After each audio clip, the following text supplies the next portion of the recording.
forever. So alone.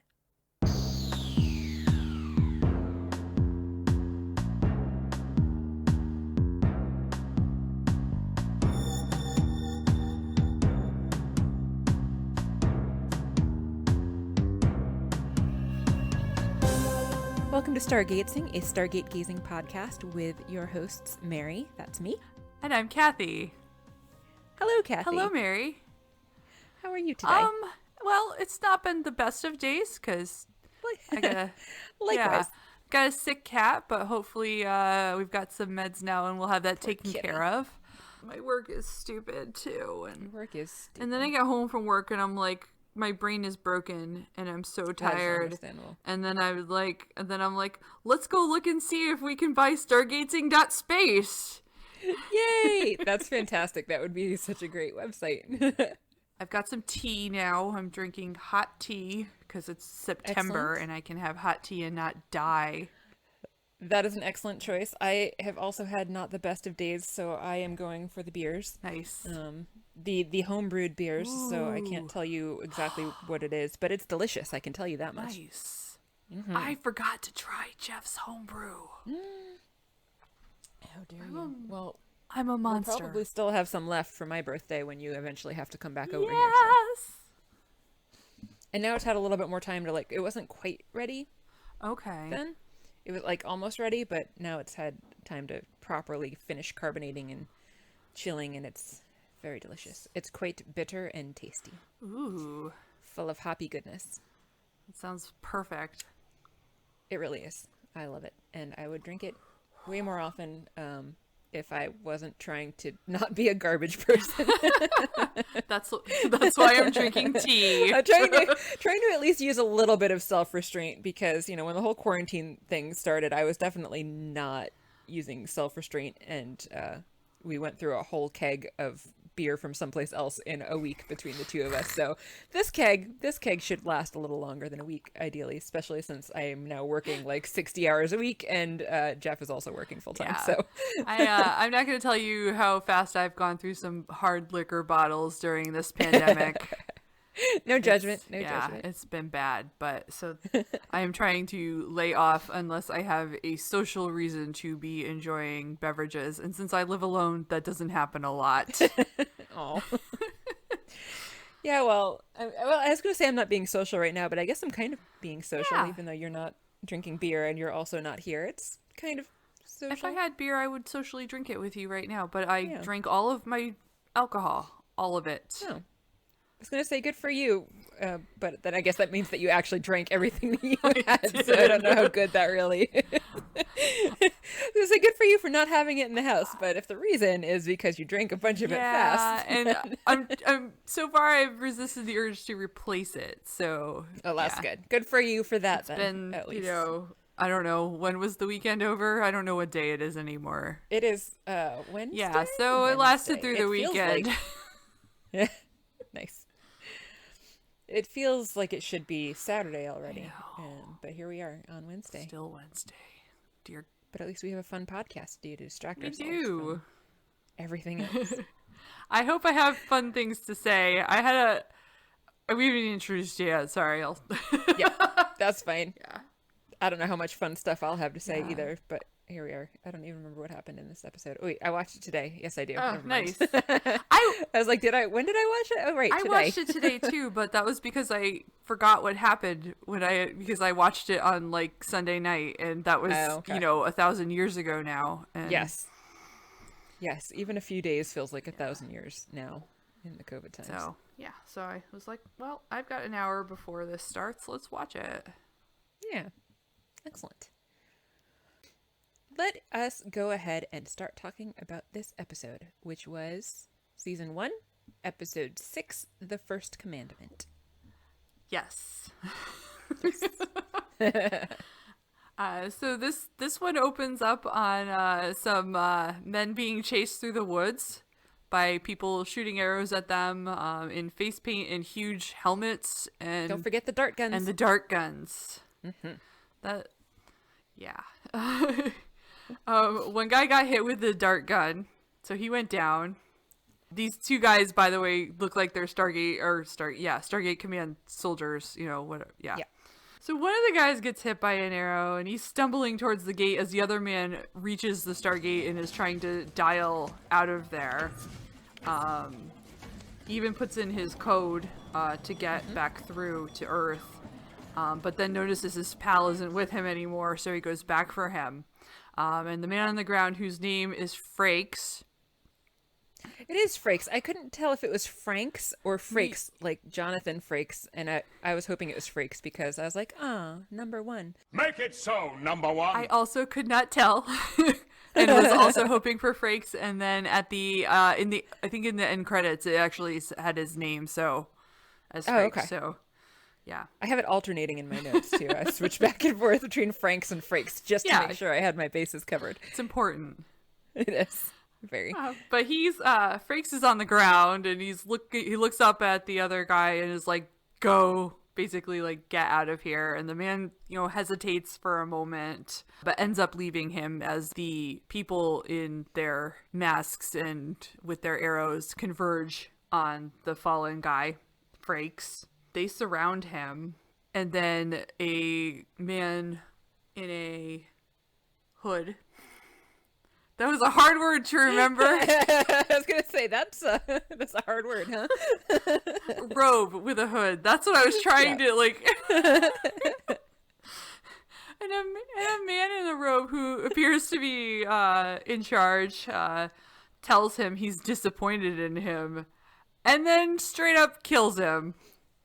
Yeah. And they some of the guys start to go after the other soldier who has made his way back to the Stargate, and then the gate closes, but not without him first hearing that gunshot and knowing that Frakes has been killed.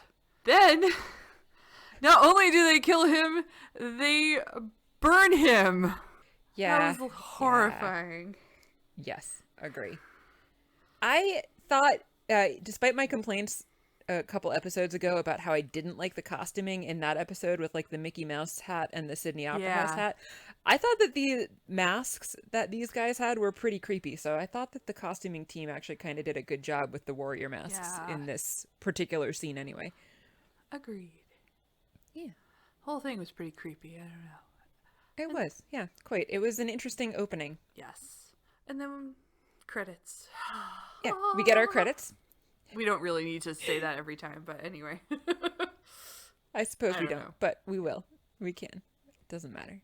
After the credits, we're back on the forest planet, and this time SG-1 is coming through the gate.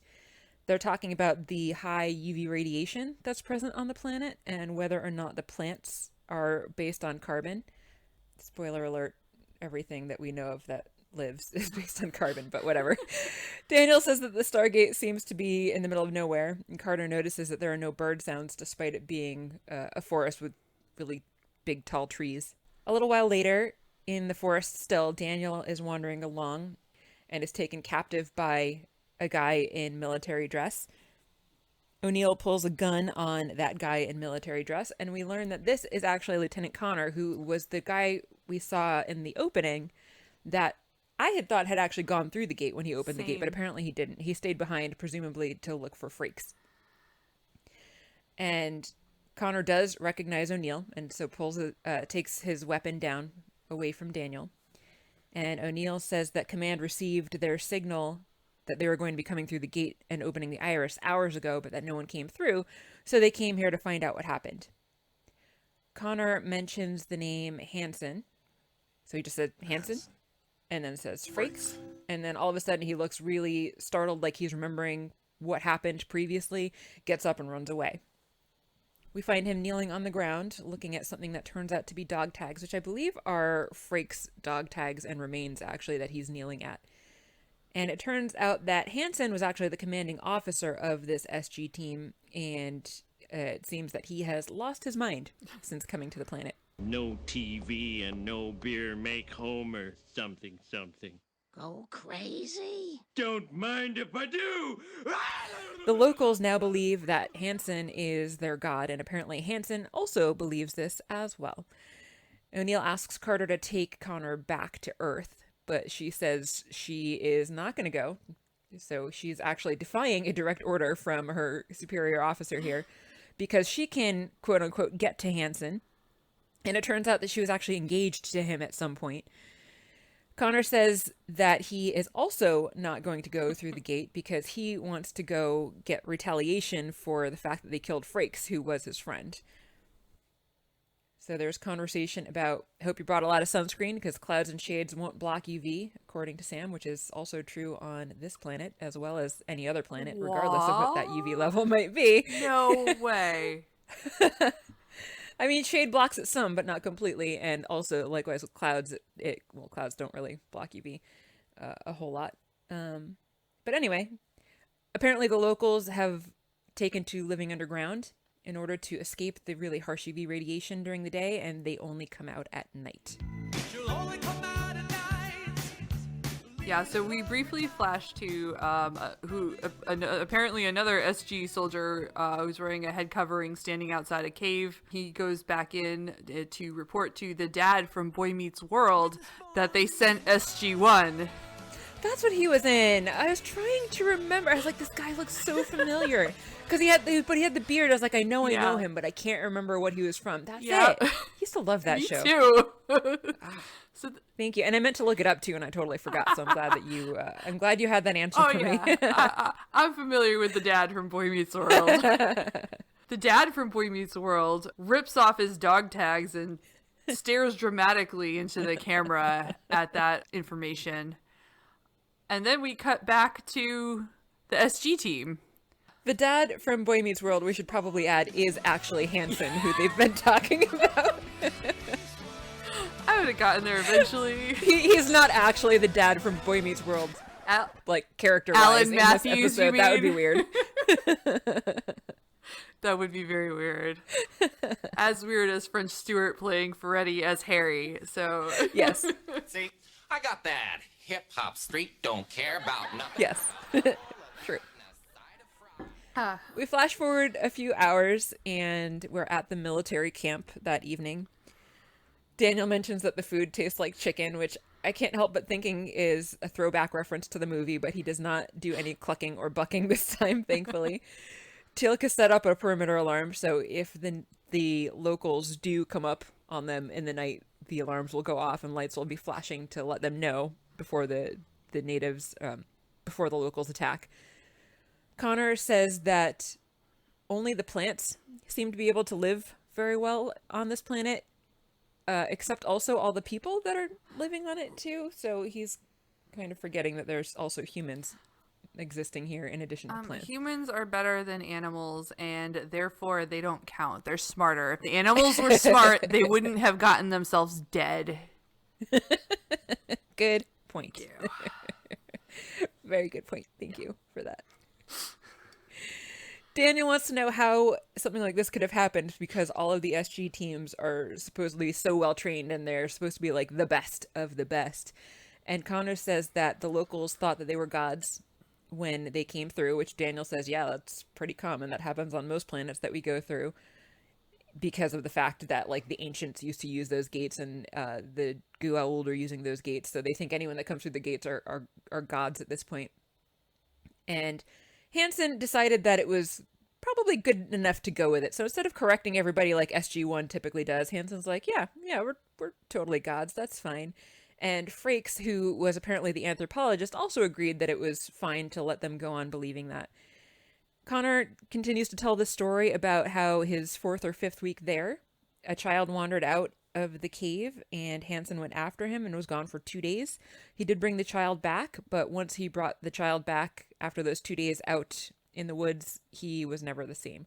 Which made me wonder, how long are they on these missions for? We get the impression that they're like a few days typically, but 4 or 5 weeks and they're only just now looking for them. That made me really wonder about how the length of the mission. I was wondering that too. I was trying to think like if there were a valid reason for them to stay for that long, like if they did find something of cultural significance or if they found something of technological significance that might be a good reason to do it because those are their sort of missions, but that's not really talked about in this episode, right. Like why they were there at all. And they certainly like abandoned ship at the end, so whatever Right. it was wasn't that important. They did have an anthropologist with them, so I mean, I guess that maybe they're going to planets with the intention of staying for a while and trying to learn about the culture, but that hasn't been my impression so far. Maybe it has to do with like where their ranking is in the SG system too. Maybe like the higher SG numbers like SG-1 are only doing like those couple days reconnaissance, and maybe the ones closer to 9 are doing these longer cultural missions. That could be. Who knows? Yeah, we don't know, but Yeah. they're there a long time. They are. There is speculation of what might have happened to him while he was out there and whether or not he changed and was different because of the sun. But Connor thought that it was more than just that. And a few people that were part of this tribe did actually start to question whether or not the SG team were really gods. But Hansen actually ended up having them punished for that by tying them to stakes and leaving them out in the sun for about 7 days. By the time that they were cut down, they had been blinded by the sun and had severe bleeding burns, and they died very soon after that. Horrifying. Yes, extremely. Yeah. As Connor also points out, he'd rather be shot than go through that. Yes, understandable. I think I Yeah. would as well. I'm sure that this is obviously just meant to show us like how over the edge this guy has actually gone to Yeah. go from like upstanding military guy to torturing the locals guy. So he's definitely had some kind of a break, psychological break while he was there. Yeah. So the next scene, we have Hansen walking out of the cave to survey some work being done outside. You hear the sounds of tools hitting rocks, which really irritated me. That sound made me crazy every time they Really? used it throughout this episode. There's something about it that just... Oh, know. weird. It didn't bother me at all. Yeah, something about that sound, man. Yeah, maybe. I wonder if it has to do with the difference in our sound systems or if it's just a personal dislike of that Could noise. be. I don't know. I also don't like the sound of loud keyboards, so I don't mind that, which is good because Jeff's keyboard is super loud. I hate it. There was a time when I feel like when computers were not quite as ubiquitous, but were coming into it, where like a lot of like you'd find a lot of commercials where you'd hear typing. Like, Oh, yeah. and that would be the whole thing. There wouldn't even be any other sound. It would just be the sound of computer typing. And that was definitely like a nailed chalkboard experience for me. Oh, interesting. And this is kind of like that. So that was fun. I'm glad I didn't have that same issue. Sucks to be Thank you. you. I am glad you did not too. So then we flip back on over to the campsite where the SG-1 is and Connor is. And Connor wakes up and heads over and offers to take over the watch. But then they start to hear some sounds and see some movement in the trees. And they are then surrounded again by Hansen's folks who are shooting arrows at them again. An arrow narrowly misses Daniel. SG-1 they're firing out into the dark. Teal'c's firing up into the trees, trying to like fight back. That's Yeah, I appreciate that they're not. I mean, I think one guy actually Yeah. did die, but they do for the most part seem to be trying to Yeah. like fire up more to scare them rather than to actually hurt anyone since their weapons are so superior. So that's Yeah. nice that they do that. I appreciate that they too. kind of wrote that into the script rather than having them just like blatantly destroy Yeah. all the people with far inferior weapons. And then those folks disappear again, leaving SG-1 standing there looking around to find out that they've taken Connor. Poor Connor. O'Neill seems concerned. With good Yes. reason. Then Hansen and his SG team member, who I don't think ever gets named. I didn't ever find a name for him. I just kept calling him number one. in my notes. That's a good one. Hansen and his number one are talking as they survey the work the cave people are doing. Not to be confused with Frakes, Right. who in this case is not number one. No. This is some other guy. Different number one. Yeah.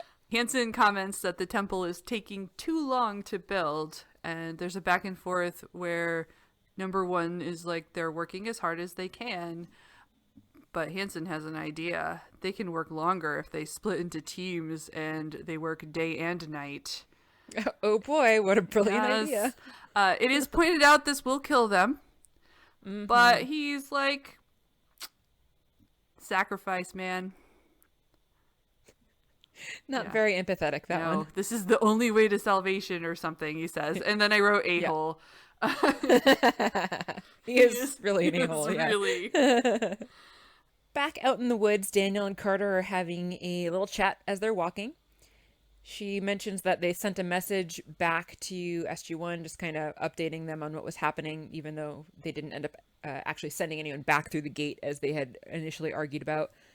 Sam says that Hansen has always been pretty controlling, and apparently he was in Black Ops. And that's kind of how she explains the reasoning behind why he's as controlling. And I guess it kind of had a little bit to do with why they broke up, but she said that he seemed to be doing okay last that she had seen him. SG-1 eventually finds the mine and the temple that the locals are working on building. And we see that the workers are toiling away despite the fact that it is daytime. And there's a bunch of people tied to posts Clink, clink. outside, presumably as punishment. There is the clinking clink, noise that Kathy hates. Clink, clink, clink. And additionally, we hear groans of pain that are not Kathy's groans of pain, but they're actually like in the episode that are presumably the groans of pain of the locals who are being forced to overwork out in the excessive UV radiation. We get a close-up look through some binoculars and see that Connor is actually one of the people that's tied to a post out in the sun. O'Neill says he's going to be back in about 30 minutes. He plans to go and do some reconnaissance and just get a better look at what is going on, and says to Carter that he might need a bit of coverage to help him get in. Teal'c comments that if they keep working everybody like this, there is going to be nobody left to worship Hansen, which is a very valid point. And Daniel compares Hansen to Abraham in the Bible, which I am not familiar with because I don't read the I Bible. wasn't sure if they were comparing Hansen to Abraham, or if he meant a comparison of the workers to Abraham, because he talks about how Abraham is sacrificing, is going to sacrifice his son to God. Oh, yeah. And in this case, they're literally sacrificing their lives for Hansen's temple he wants built. Yeah. I don't know. That was how I interpreted it. I didn't really have an interpretation, so we'll go with your interpretation on that. I'm always right anyway. Yeah. We see Hansen's number one is yelling at people and beating them with his fists and the butt of his gun, so super nice guy. Sam is getting really upset at this point, though, and she insists on going in to protect these people and to try to get through to Hansen, so she just gets up and runs off before anyone really has the chance to argue. Mm-hmm. We forward over to O'Neill, who is eyeing Connor and trying to scope out how he might be able to get Connor free. And then back in the camp, we see that Sam has gotten all the way up to number one. Nobody has stopped her on the way, and she just decks him, which is pretty great, and comments on how good that felt. That was refreshing. So I actually really enjoyed that scene. I thought that was pretty great. Agreed. Back out where Daniel and Teal'c have been continuing to hide out, O'Neill comes back up and says that Connor looks pretty bad. And then he seems not too pleased to realize that Sam has gone in to the camp and has confronted the number one guy there. And that now she is being brought in to see Hansen. Oops. Sam's taken into the caves to Hansen, who's sitting on a throne that has a lot of bone in it. So I called it his bone throne.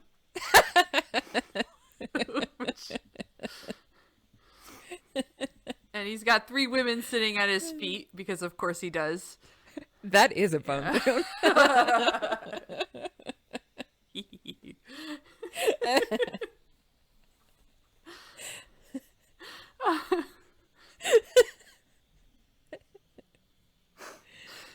Continue. Well Thank you.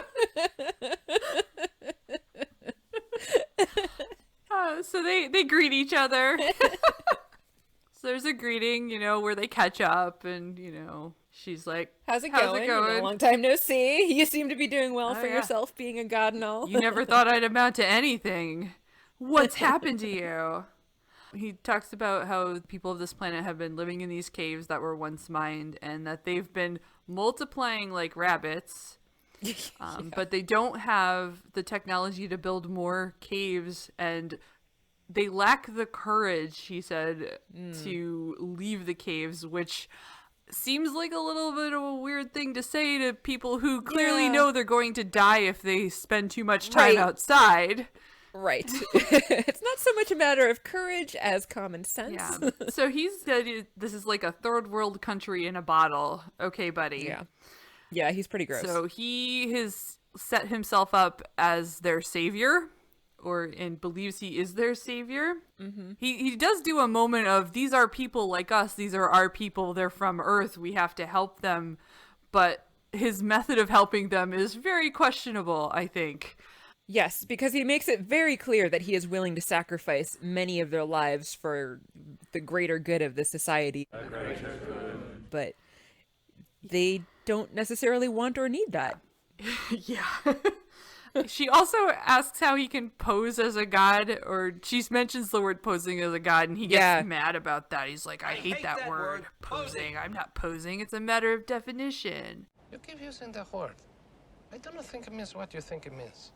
Right. And then, he talks, he's building a civilization. There are going to be sacrifices. It's going to be better than cave life. He's creating a great people in his own image, and it's going to be wondrous, and he's super creepy, and he's like, you'll see.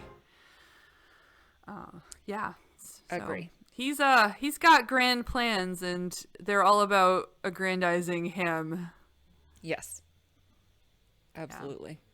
Yeah. Outside the cave, the rest of SG-1 are formulating a plan. They're looking around at the people working and seem to be wanting to, talk to one of them or take one of them, and they do happen to see a guy wander off on his own, and he's drinking water, and they basically surround him, and he's a little afraid, but they say shh. Cannot blame him for being afraid in this moment. We go back into the cave, and more chatty is happening between Sam and Hansen. Hansen mentions that he wishes he knew what the cave paintings were for, but he can't ask the locals because they think he's a god and he's supposed to know everything. And he continues just to constantly justify what he's doing by talking about how he's going to accomplish such great things and these people are going to be such a great civilization. Sam pulls a gun on him and insists that he come back to Earth with her. And he says that you're going to have to use it because I am not going to go with you. And obviously she doesn't fire. They continue to kind of go back and forth a little bit, and Hansen says, that's the only way that you're going to stop me. Basically, it's saying that the only way that she'll stop him from doing what he's doing is to kill him. Because what are a few deaths for the benefit of all? So he doesn't care if a bunch of people die as long as the society as a whole is better, is how he's justifying it.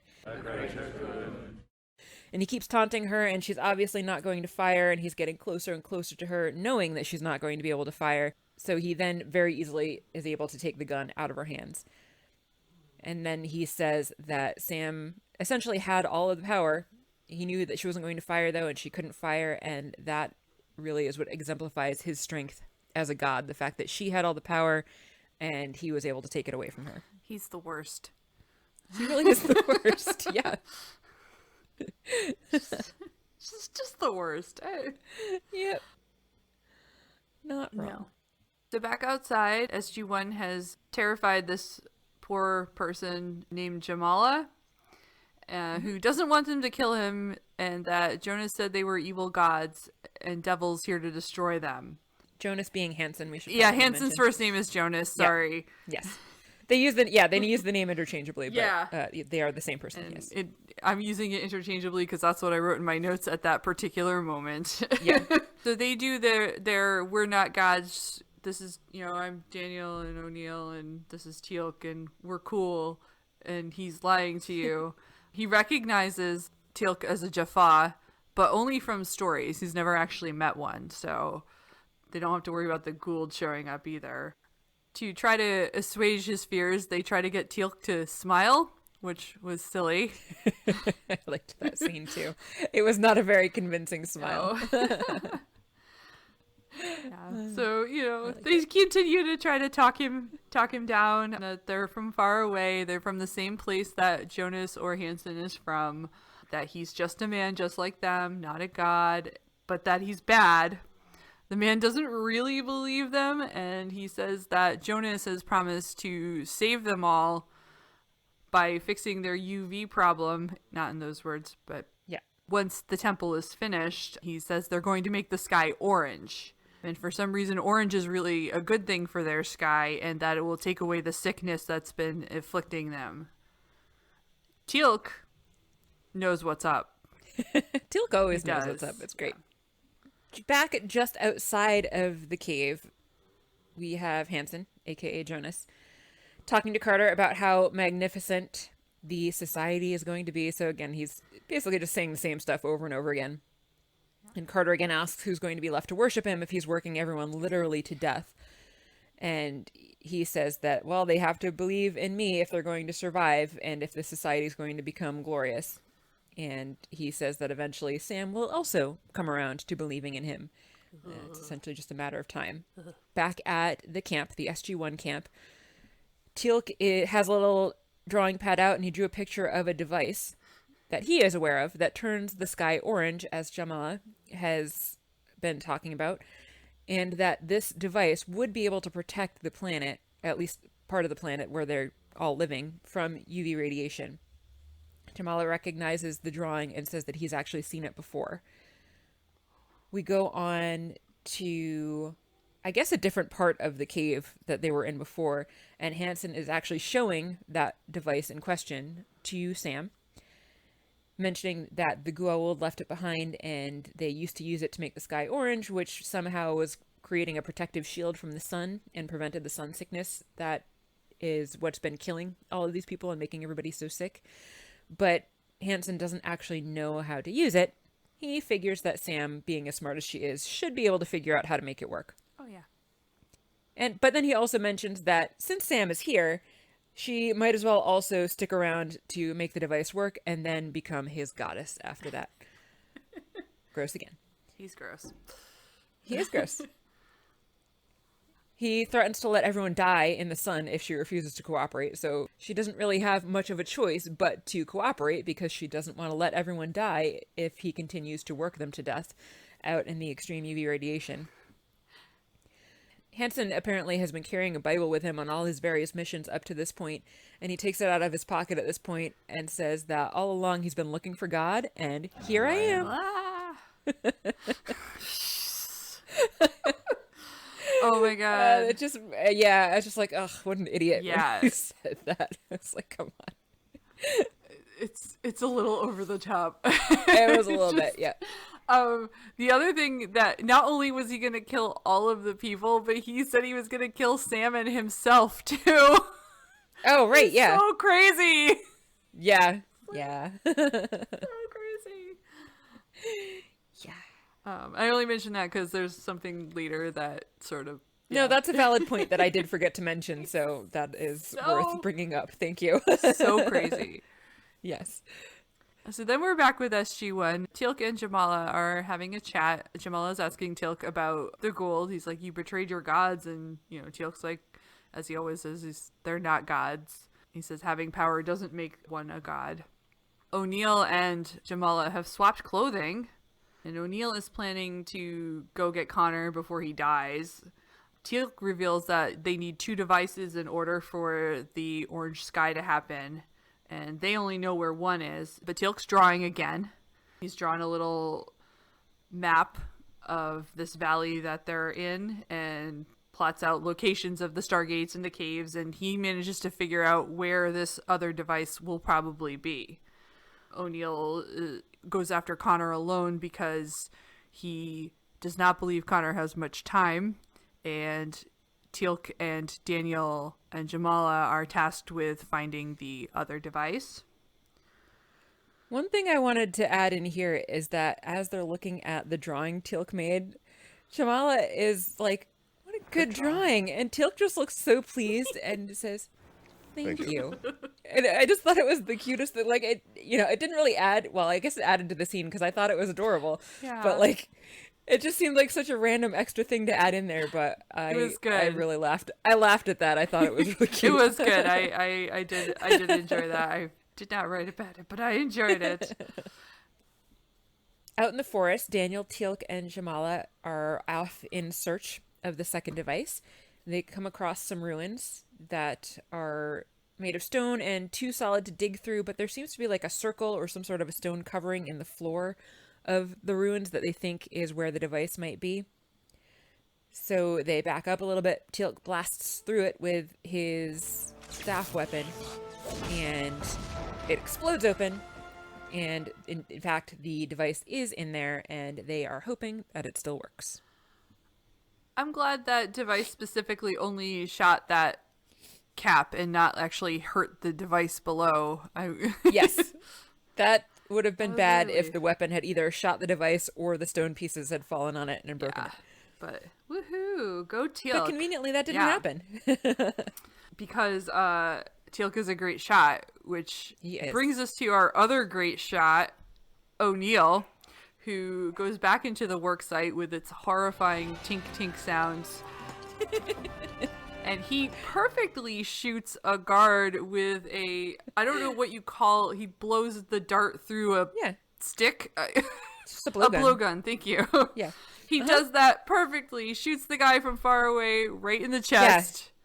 Yeah, that was surprisingly good aim for something that I would not think you could aim very well with. Has he had a lot of blowgun experience? Maybe he has. Who Maybe knows? when he was a kid, he was an expert spitball marksman, and then it just went on from there. It ballooned. He's got awards. He does. He'll show them to you sometime when we're back on Earth. He manages to, once he shoots down the guard, he manages to make his way to Connor and untie him. And Connor is looking pretty bad, but he's still okay enough to walk, which is good. He actually even asks O'Neill to kill him before he realizes that O'Neill's there to rescue him, and it's going to happen. So they walk away slowly from the site where he's just rescued Connor. Mm-hmm. But O'Neill tries to speed them up, but they are found. And I think number one takes his weapons. Yeah. And they're led away. And before they get completely taken away, O'Neill mouths off and gets hit. Of course. Because he's O'Neill. Right, exactly. Back inside the cave, Sam is taking some readings and continuing to talk to Hansen. O'Neill's brought in, and Hansen orders that he be shot. But of course, Sam's like, you can't do that. And he says that he's going to spare O'Neill if Sam will turn the device on. So, of course, she does, because she wants to spare Jack's life. Jack wants him to spare his life, too. He makes this little gesture with his hands at her. He does, yeah. He's like, yes, please turn the thing on. So Daniel's got the second device. He's brushing it off. They're not sure if it's going to work, but I guess it's go time, because Jamala says they've been ordered to meet at the Stargate, everyone. So then we meet at the Stargate. At the Stargate, Jonas / Hansen. Sorry. I feel like we're talking about boy bands now. Both of them, Jonas and Hansen. Like, there's Jonas Brothers and then there's Hansen. Yeah, exactly. So Jonas, I'm going to go with, because that's what I wrote. All right. Yeah. Whatever. So Jonas has gathered everyone at the Stargate. Which is now on its side. Yes, it is laying down. It wasn't before. That is true. And he's got his device there, and he's also got O'Neill and Connor standing there very clearly like prisoner-y, and Carter is standing off to the side too, while his followers are surrounding the gate. Oh, and then he starts a big speech about how this is a great day, and he has all of the power, and he is going to help you. He is very pleased with himself all the time, and how powerful he is. He reminds me of certain politicians that I won't mention, but that's what I was thinking about a lot this whole episode, and especially in this scene. He talks about how he has the power to use the Stargate, and he's going to use it to send the devils back where they came from. And he dials the gate. I wrote, he's a super dick. He is a super dick. Carter points out that sending them home is going to kill them without the code to get home. And, right. The code to open the iris. And he's like, don't ruin my moment. Please, Sam. I'm having a moment here. Yep. Life schmife. Don't ruin my moment with technicalities of this killing people. Yeah. He continues in his speeching. He continues his grand speech. I am the Lord your God. There is nothing I cannot do. No one's greater than me, more powerful. And then he orders them to be thrown in. But just in the nick of time, Daniel arrives. Stop! Woo! And Jamala shoots Teal'c's weapon towards Jonas. The whole thing just kind of stops for a second. Mm-hmm. And Jonas pulls a gun, but then Carter stops him by doing this crazy kick. A very poor choice of ways to disarm somebody. I will say. I have never disarmed anyone. Or been trained to. I've had some training in it. I can't say that I'm good at it, but this would not be your first choice of kick. You wouldn't necessarily kick someone to disarm them anyway, because they could shoot you by the time you kicked them unless you're really speedy. But especially if you're doing like a weird double kick combination like she does. I think he was too focused on shooting Daniel or shooting Jamala to notice. Yes, because apparently it works anyway, despite the fact that she was really kind of telegraphing what she was going to be doing with this kick. So if he had been paying any attention, he should have seen it coming way before she was actually able to hit him and disarm him with it. But don't worry, he hits her.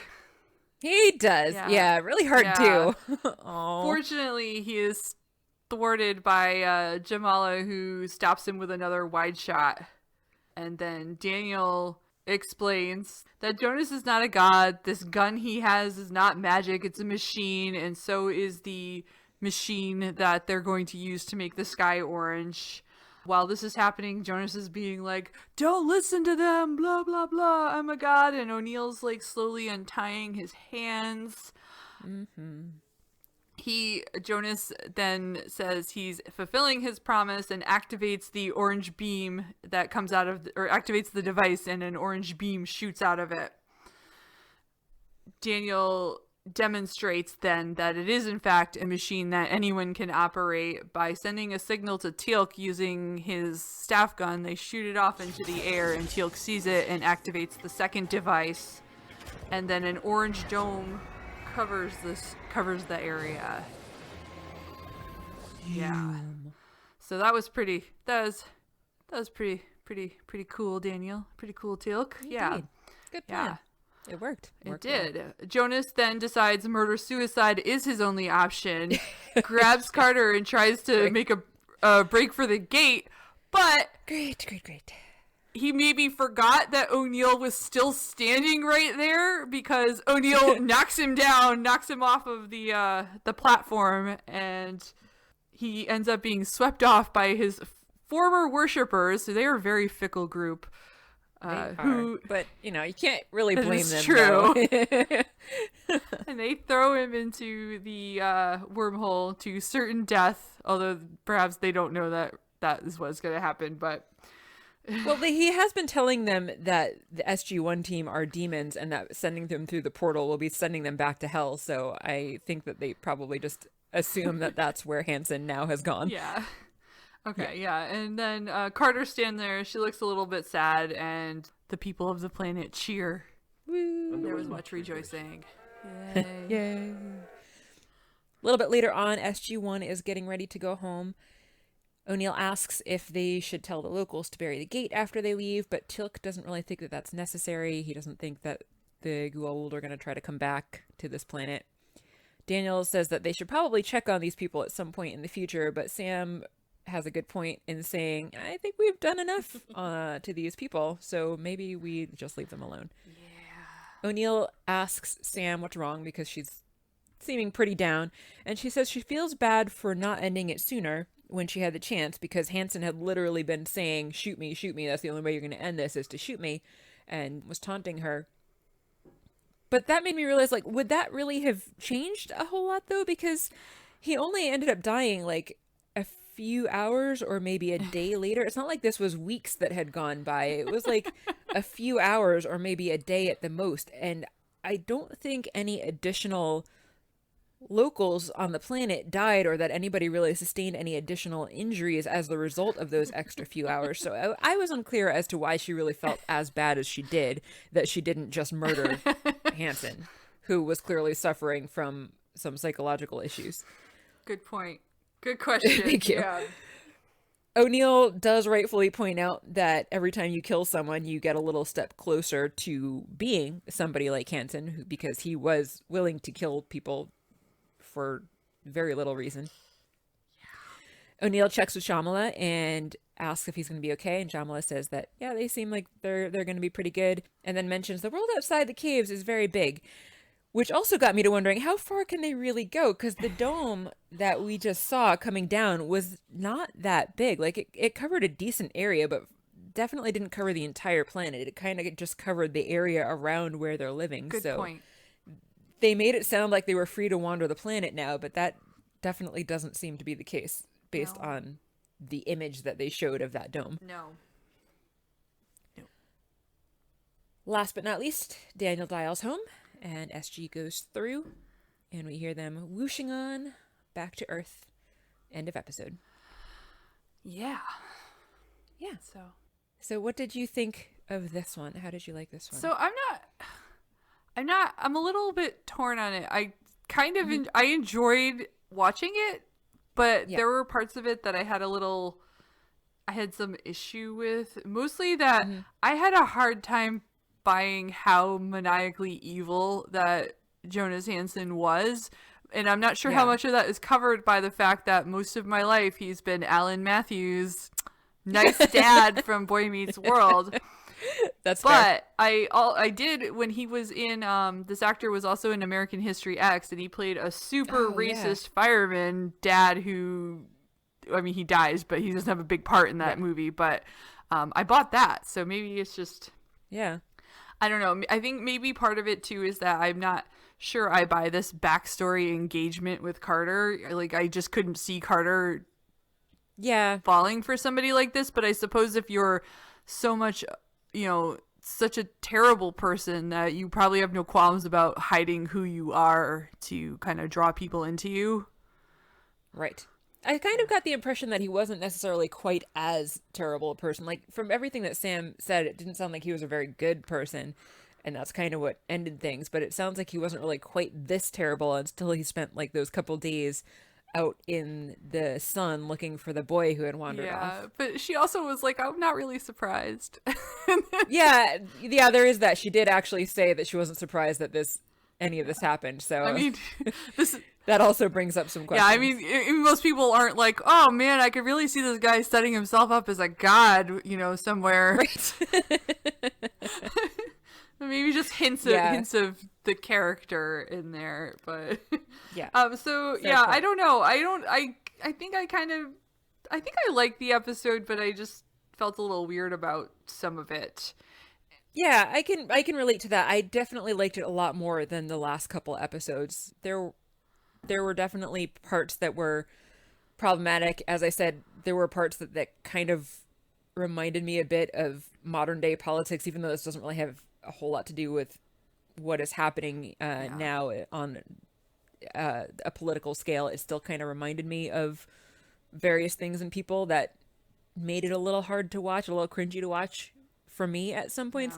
But overall, I thought that it was an enjoyable episode. I definitely laughed a couple points, as I mentioned before, with Teal'c just being great. So overall, I did like this episode, and for sure thought it was better than the last couple that I had a lot of complaints about. I have one more thing to add to this. Yes. The sun transitions between scenes. Every single time that went up there, all I could hear was John Candy going, "Nice dissolve" from Spaceballs. Nice. Because they used it a few times, so I was just every single time. It's all I could think about. That's great. I love that movie. Me too. So what do we have coming up next? What is our next episode?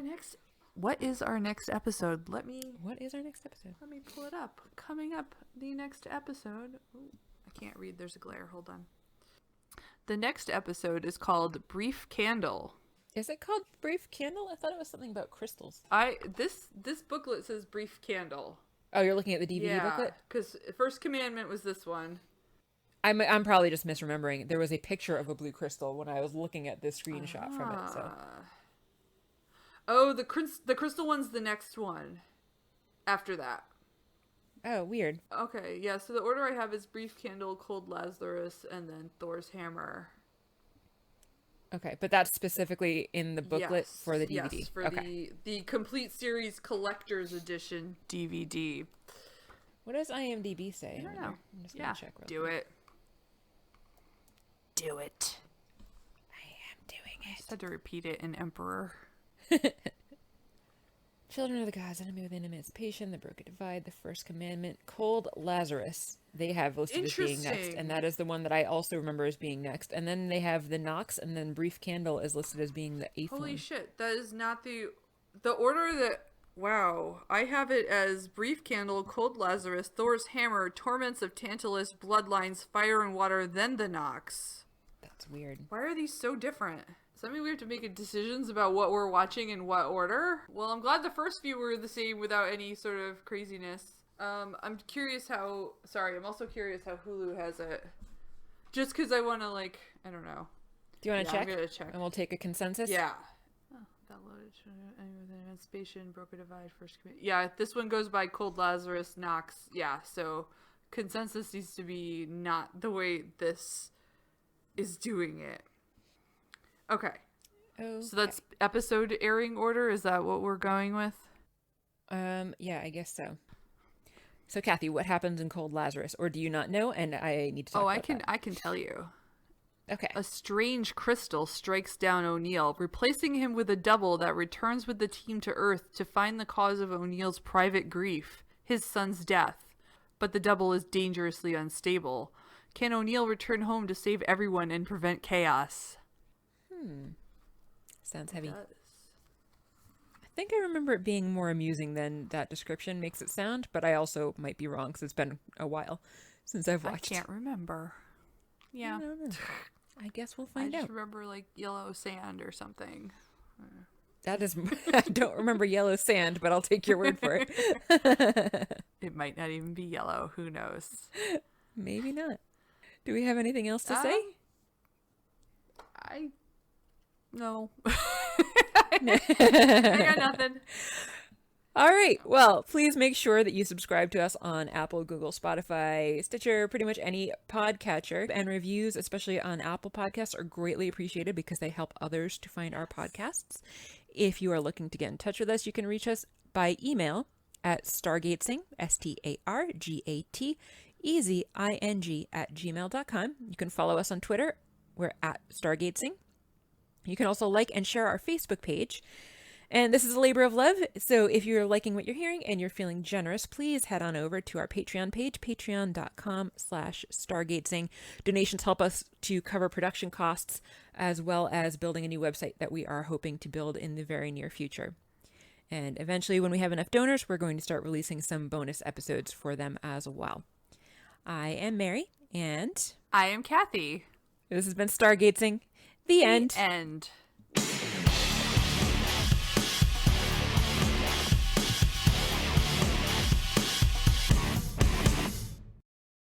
Hello, microphone.